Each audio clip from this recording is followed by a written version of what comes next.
Глава МИД Венгрии Петер Сиерто во время пресс-конференции с госсекретарем США Майком Помпео заявил о лицемерии западных стран в отношении России.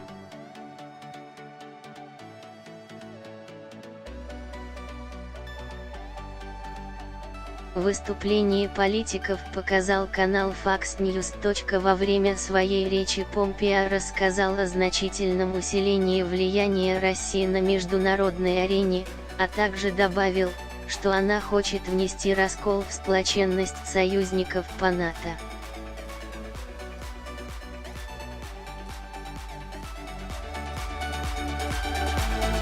Кроме того, он подчеркнул, что российская сторона не разделяет стремление к свободе.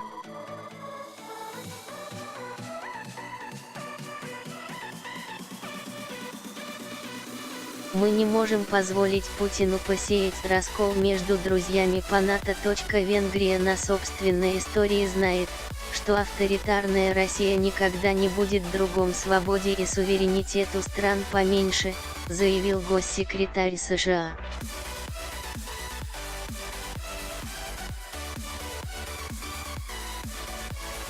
В ответ на это заявление Сиерто подчеркнул, что сотрудничество с Москвой не помешает Будапешту быть надежным союзником для США и НАТО.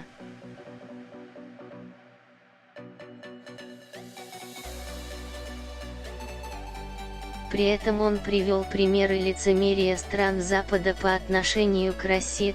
Кроме того, глава МИД Венгрии призвал оценить масштабы торговли европейских стран с Россией, чтобы убедиться, что у Будапешта не самые тесные связи с Москвой.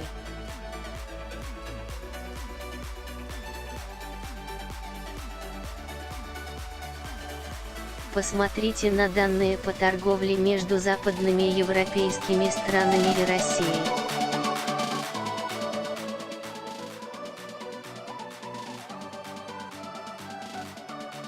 Нас, скажем так, довольно сильно достало, что вы изображаете нас так, будто это у нас тесные связи с Россией, рассказал Сиерто.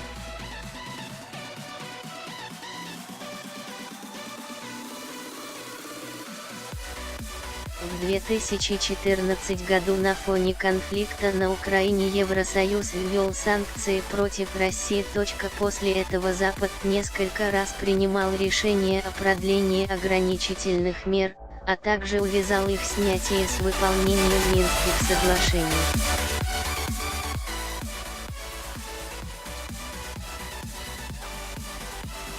Москва ответила на санкции продуктовым эмбарго и взяла курс на импортозамещение. Россия неоднократно подчеркивала, что не является стороной внутриукраинского конфликта или субъектом Минска-2, а введение ограничительных мер считает контрпродуктивным.